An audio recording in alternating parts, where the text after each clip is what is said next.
ніг, Господу помолимся. Господи, помилуй.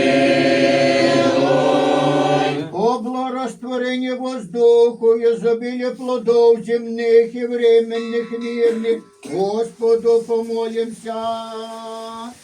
Господи, помилуй.